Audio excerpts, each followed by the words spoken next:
Hey guys, welcome to today's training. If you are watching live, please write live below. If you're watching this on the replay, I know some of you are in the middle of your workday, or maybe it's a little late at night for you over in the east coast of the States or Canada. If you could just let me know and write replay below. So live if you're watching live, replay if you're watching this after the time we're doing this. Cool. This is a really good one. Mandy and I have dived into this topic quite a lot over the last couple of weeks, and I think it'd be a really, really good training for you. And specifically if you're in that period where you feel that your body's slowing down, it's not responding like it used to, mood, energies is fluctuating quite a bit more, and you're starting to become more and more aware that maybe I'm starting into this menopausal space. And what I want to go through today is understanding the really key window that we really have an opportunity to make a lot of key changes in how your body functions, how it feels moving through this very natural period of menopause.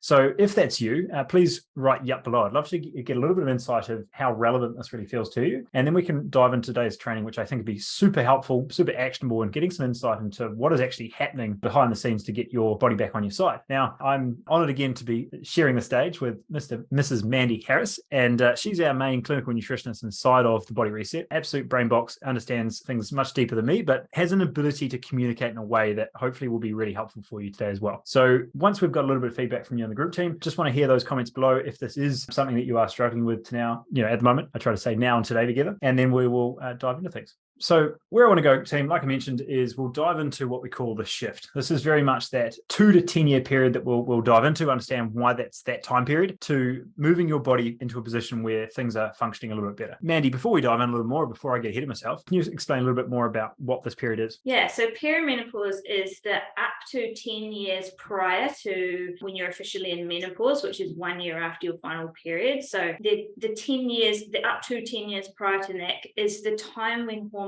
and everything fluctuate the most. So it's the time when we actually get all those hormonal symptoms coming through that we kind of broadly refer to as menopausal symptoms.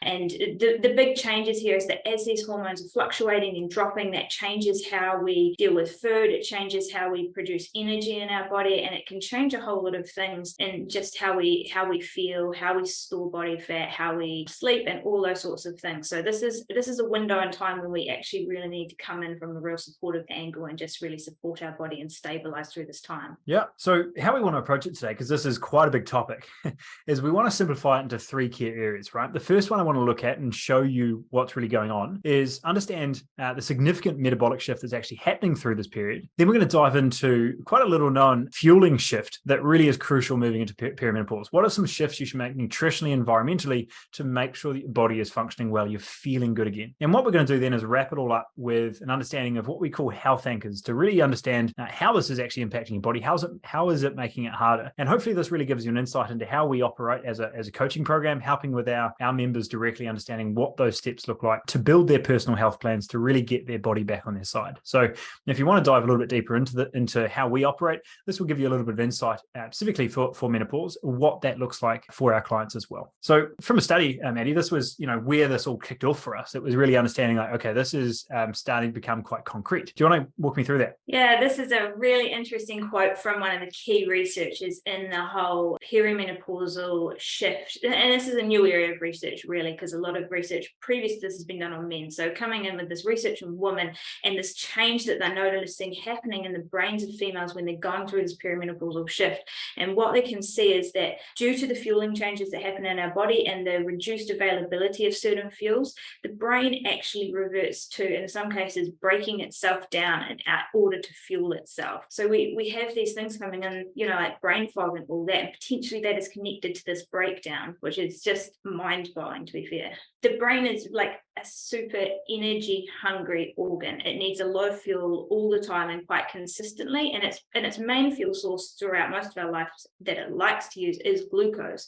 But as we go through perimenopause and our hormones change, our ability to use glucose well actually changes, and so our brain has to learn to use other fuel sources. And this little bit of a change in energy is what leads to that breakdown that can happen. So over time and in the long game looking forward, forward, if we can tweak our energy now so that our brain doesn't have to go through this destructive mode, we can potentially mitigate a lot of those symptoms of brain fog and maybe even worse down the line. Yeah. So, a big part of this really, the brain eating itself might be scary enough, but the awareness of this is recognizing this as an actual window, right? And this is the importance of bringing this up, not to scare you, but to understand that you have a really important window to work with when lifestyle and environmental interventions, right? All of the stuff we talk about can make a huge difference in your quality of life as you move through that transition. So the first one we want to talk about, as I mentioned, this fueling shift. We tend to use the analogy of the fuel tanker. I think it's a really nice way to hit home what your body's going through. And it can feel like this a lot when we're trying to eat healthy food or eating this food and our body's just not getting any energy from it anymore. We still need the pick-me-ups. We still need another coffee. Our body's just not able to utilize it. So the truck has to still stop off at the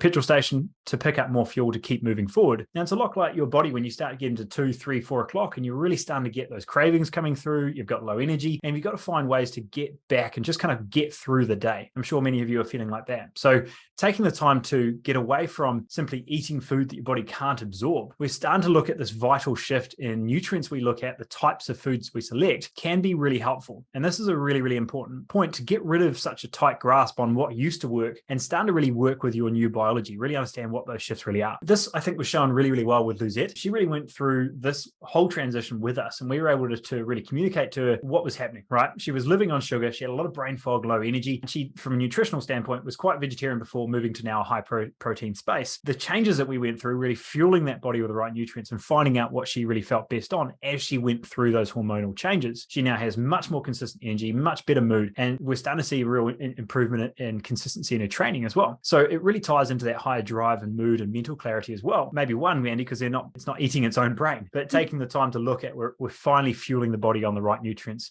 for our age and stage in life, no longer what it used to work 10 years ago. So what we're looking at really here is, I've said it a couple of times, but taking the time to work with your body rather than against it. All right. Most of us may feel that we're a bit like this car.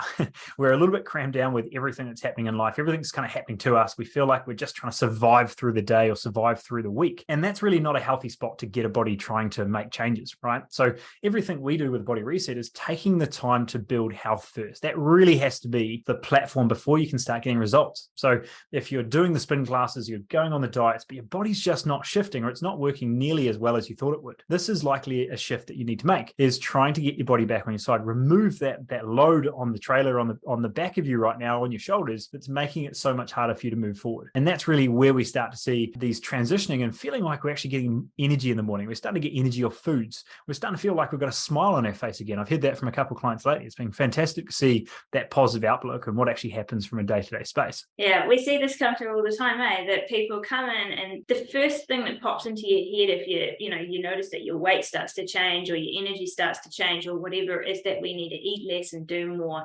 And it's kind of constantly trying to force something to happen that's actually just not working. And the thing with the perimenopausal shift is that we can't keep forcing it. It's a natural transition that our body is designed to go through, and we just actually have to come in with the right things to support it through that process. And a lot of that is actually, it's not about eating less, but it's about eating the right stuff that is designed and going to fuel us well, and not necessarily moving less, but about moving better so that we're really supporting our body and sleeping better and looking at all these other factors as well, rather than just focusing on, perhaps food in and exercise out.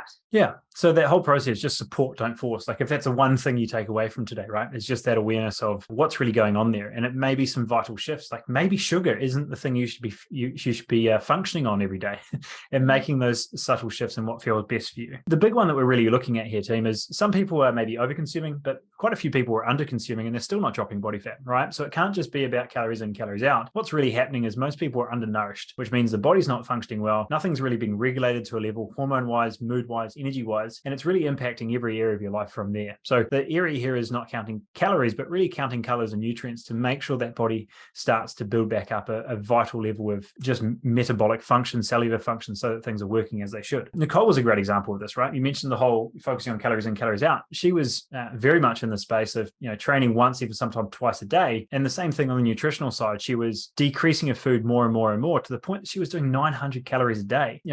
Sometimes that's one meal for me. So taking the time to look at increasing that to nearly over double really for her, starting to add so much more vibrancy and nutrients to her meals. But the most important part here that I think a allows us to be so much more of a holistic conversation is, one, she really enjoyed meals again. It was no longer just function. It was taking the time to look at how you felt with those meals, how you enjoyed those meals. Nicole, I think you're watching this. Cool. Lovely to have you on. And then the second part there is she got 2 job promotions through that time. And that was a beautiful space for us to look at how this was happening mentally as well, right? It's not just the physical shifts that she's going through, but how is that changing how you operate, how you're more productive at work as well. I think it's a beautiful space to realize how holistic this really goes. And then ultimately from a strength standpoint too, this is beautiful to see. So from a stressor standpoint, Maddie, the focus that we're trying to hit home here is that it's no longer one nutrient or one super pill or one shake. It's really understanding how to get your body back on your side and the integration of these moving forward. So the first one we have is physical. It's not just about doing more exercise, and it very rarely is until you've sorted out these other components. It's about where's your sweet spot of stress ultimately that you can manage, that you can handle. Because if you're exercising and you're feeling worse after it, or you're not getting results, clearly that's not the right type of stimulus for you. The second one there is psychological, right? We are literally our body is going to keep the score of what's happening mentally. And if we're holding that stress through the day, we're not taking the time for us. And as we see in a lot of spaces where it's a fast-paced environment where we're trying to be productive the whole time, if we don't have the capacity to do so, we don't front load energy, we don't take the time to fit us back into our day, nothing's going to operate to the level it should. It's really that, it's not a very well-oiled machine. And then lastly, digestively, right? It's not just, as we mentioned, the calories, but looking at those nutrients, that vibrancy of color that we're getting in our diet, and taking the time to realize how much that really impacts how we operate. This is a key part of the way we work with clients, is this whole integration of all of those components. It's really easy to fixate on like one tiny piece of the puzzle when it comes to your health, but actually it's about gathering all the different pieces that make up the picture that is you, and fitting them into the right place at the appropriate time and the appropriate space. And so looking at all of these different stresses, the physical, the psychological, and the digestive, and then all the deeper layers to those, is really how we build it all together to make it make sense for the individual client, rather than just being kind of hyper focused on one little area, which we could push harder and harder, but maybe aren't getting the results there anymore. Totally. And it happens all the time, right? We focus on just more training, when these other components could make such a difference too. Cool. Kay was a good example of this actually, because she was hyper focused, and for good reason. She was getting ready for a pretty significant event, and she was doing a lot of this stuff, but she was having these other symptoms coming through, like the bloating and stuff like that, which we needed to kind of dig in and change some food and just pull back a little bit there to kind of get all those pieces of puzzle fitting together appropriately for her. And then from that, everything just moves so much smoother, and she goes on to feel so much better from that process. Yeah. So the big one really here, hopefully I've hit this home a couple of times, but the goal here is really the integration of these three. So hopefully the shift in fueling the body, understanding that we are supporting, not forcing the body to go through these changes. 2 key aspects that you take out of today's call, and just look after yourself, right? This is a process where we're really trying to work with your body and guide it through this change, rather than forcing it to make these changes. And it feels so much harder, so much more discipline and willpower required. It doesn't feel like a really fun space to be in, right? So by focusing on integrating these together, rather than training being over here and nutrition being over here, and not even thinking about our mental health, understanding how much of a difference it makes when you bring these three together, and trying to work with the whole human, work with how that body's interacting with your day, what's stressing you out, what's causing low quality sleep, what's making a difference in how you're digesting food, right? It's not just what you eat, it's what you absorb.